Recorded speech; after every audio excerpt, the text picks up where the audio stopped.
morning, students. So already we have completed distribution of drugs. So today we'll discuss about metabolism of drugs.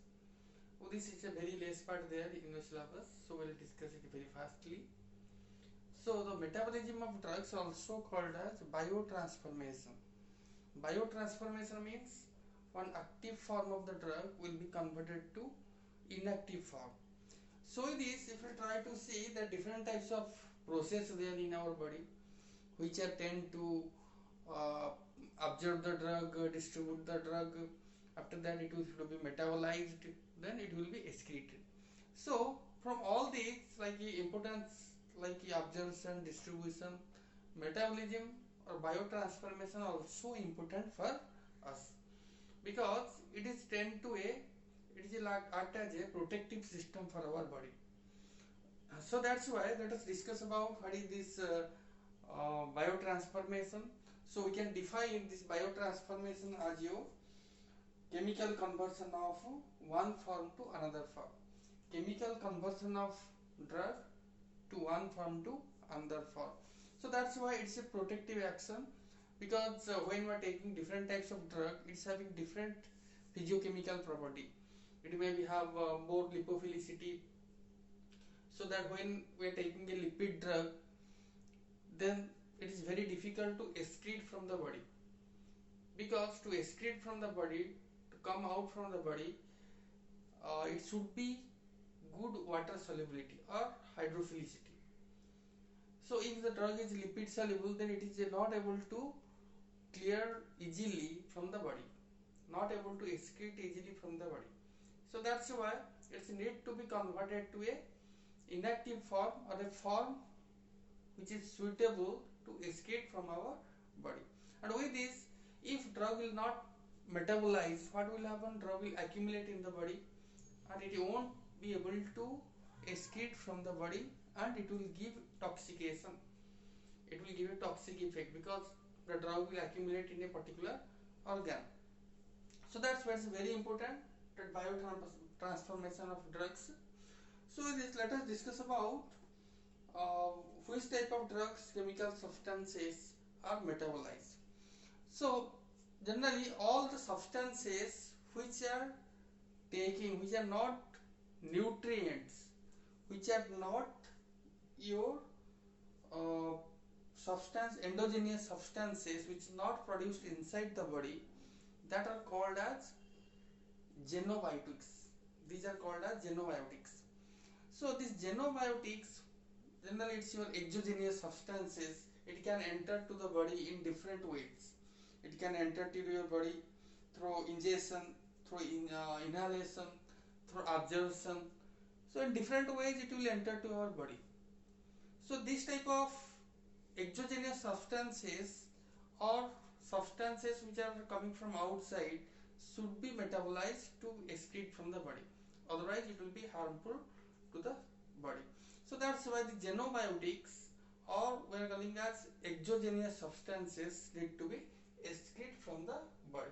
So that's why the different types of phases there in the biotransformation of drugs. So in the biotransformation, generally it is done by particularly two enzymes, microsomal enzymes and non-microsomal enzymes. With these microsomal enzymes are very much responsible for the change of the structure of drug, functional group of the drug, and also sometimes non-microsomal enzyme also helpful for this type of transformation. So let us discuss about what are the phases, chemical pathways of this biotransformation. Generally there are two types of phases there, phase 1 reaction and phase 2 reaction. So first the scientist given R.T. Williams has derived different phases of this biotransformation or metabolism. So with this he has given there are two types of pathways, phase 1 and phase 2, which are responsible for the biotransformation. So let us discuss about what is this phase 1 and what is this phase 2, what is occurring inside this. Then I will tell you what are the how different types of entities are able to transfer by a particular chart I will give you. So in the phase 1 reaction, generally we can tell it is the previous step of phase 2. Previous phase of phase 2. So in this what will happen? The drug have increase in hydrophilicity. Drug will have increase in hydrophilicity. That means hydrophilicity of the drug will increase. So that's why to increase the hydrophilicity, what will happen? A functional group will change. If a drug is lipid soluble, then its functional group will change. So that's why this type of reaction, phase 1 reaction, is also called as functionalization reaction. Functionalization reaction, because there is addition of functional groups. So that's why it's called as functionalization reaction. With this transformation is also called as asynthetic reaction. That means it's not a synthetic reaction, it's only addition of a particular functional group. And also reduction in stability. Here there is a reduction in the stability of the particular drug, so that drug will change, it's easy to change in the structure. Next one, facilitation of conjugation, because in phase 2 reaction generally the drug will completely transfer to a different entity. It will change to a different form. So that's why what will happen, the previous step, to help in the conjugation, whatever the requirements it will be done in the phase 1. So now in the phase 2 reaction, as it's very important, and we can tell it is a true intoxication process. Completely drug will be intoxicated in this process. So here the different types of groups, different types of endogenous molecules such as glucuric acid, sulfate, glycerin. So these are unchanged in phase 1, that will be functionalized to different functional groups like carboxylic acid, alcohol. So that's why different types of functional groups it will change. And this type of reaction is known as your conjugation reaction, because there is addition of functional groups conjugated with another molecule. So it is in functional group changes, and it will also completely change the molecule from lipid to hydrophilic. The lipophilicity of the drug is completely changed to hydrophilicity. That means lipid soluble drug will be converted to water soluble drugs, so that it can be easily excreted from the body. So that's why this type of phase 2 reaction sometimes we are calling as conjugation reaction. Also it's called as synthetic reactions, and this type of reaction also sometimes called as true detoxification reaction. True detoxification reaction, that means the completely body will be detoxicated in this phase 2 reactions. So it is later on it is found that there is another reaction also, phase 3. Those drugs are not able to excrete in phase 2, they has to go through phase 3, but that much not importance in the phase 3, because it's not that much affecting. Very few drugs are going through this phase 3 reactions. So those drugs will fail to release in the phase 2 reaction, it has to follow the phase 3. So let us discuss about what are the reactions going on, what are the chemical pathways in different reactions like phase 1 and phase 2. The first one, phase 1. In phase 1, maximum drugs are changed due to microsomal enzymes. So I will tell you, the first process is oxidative reaction. In the phase 1 reaction, it will be oxidative reaction. The first one, oxidative of aromatic carbon atoms. There is a microsomal enzymes. Oxidation of olefins. Oxidation of benzylic, allylic carbon atoms. Oxidation of aliphatic carbon atoms. Oxidation of alicyclic carbon atoms.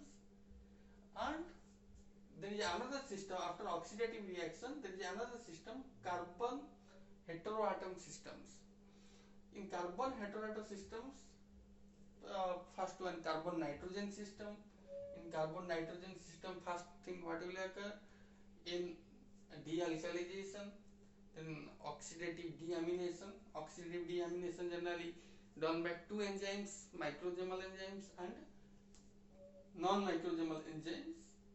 In oxidative formation, in hydroxylation, then carbon sulfur systems. In carbon sulfur systems, first one S dealkylization, desulfuration, then S oxidation. So these are the steps involved. Then coming to carbon oxygen system. In carbon oxygen system also it will occur due to presence of these oxidative reactions. Next one, oxidation of alcohol, carbonyl and acid functions. These are also done. Then you have different types of miscellaneous oxidative reaction. Miscellaneous means it may be of different types of oxidative reaction and it is done by microsomal and non-microsomal enzymes. Then coming to your second step is reductive reaction. Reductive reaction also occurs in the metabolism of drugs. In reductive reactions, reduction of carbonyl functions like aldehyde, ketones, then your reduction of alcohols and carbon-carbon atoms, and reduction of N components. N components means nitro components, azo components, N oxide. So these are all reduction. Then your different types of miscellaneous reductive reactions. Then your next step is hydrolytic reactions. So hydrolytic reactions, also hydrolysis of your esters, ethers, hydrolysis of amides, hydrolysis of non-aromatic substances, hydrolytic of dehalogenation, then your different miscellaneous of hydrolytic reactions. So this is your phase 1. Then in phase 1, three things will occur. One is oxidative reaction, reductive reaction and hydrolytic reaction. Second one, phase 2 reaction. In phase 2 reaction is completely based on conjugation reactions. So what are the oxidation, hydrolysis or reduction that will occur in the phase 1. In phase 2 it is completely on conjugation, and sometimes maximum it is done by non-microsomal enzymes. The first one, conjugation with glucuronic acid, conjugation of sulfur moieties, conjugation of alpha amino acids, conjugation of glutathione, acylation reaction, methylation reaction and different types of miscellaneous conjugation reaction. So you have to explain, I will give you the notes where every point will be explained, how the oxidative reaction of aromatic carbon atoms occur with examples that is given. So these are all about chemical pathways of biotransformation, and with this if we try to see, there are different factors also which are affecting biotransformation of drugs. So these factors will affect completely the biotransformation process. So the first one, factors affecting biotransformation of drugs. First one, physiochemical properties of the drug molecules. Physical properties means already we have discussed in the absorption like lipophilicity, pK value, pH. All these are your physiochemical properties, partition coefficient. So these are also will affect. Sometimes chemical factors will affect like induction of drug metabolizing enzymes, inhibition of drug metabolizing enzymes. That means sometimes due to different other parameters there is a induction of different metabolizing enzymes will occur. Sometimes metabolizing enzymes will be inhibited by different other factors. So these are chemical factors. Then coming to the biological factors like different species, different strain, different sex difference, age, diet and altered physiological factors like hormonal imbalance, different disease states, and different types of temporal factors like circadian rhythm. So these will affect your biotransformation process. So this if you try to see uh, biological factors in the species difference. Species difference means different types of animal species there. Same group of animals of different species, they are having also different biotransformation. Different strain difference, that is also we called as pharmacogenetics. That means intersubject variability of drug response due to genetical changes. So these will also affect your biotransformation. Sex difference means male female also having different metabolic properties. So that's why different types of enzymes, hormonal changes in different sex differences. So that's what this will affect your biotransformation. Then age, diet, which type of food we are taking. Uh, we are taking low protein foods or high protein foods, high protein diets. Then your different types of dietary supplements, dietary deficiency, like different vitamins, that also affect your metabolic enzymes. So this type of things will affect your biotransformation. So this is about biotransformation. In the next class we'll discuss about excretion.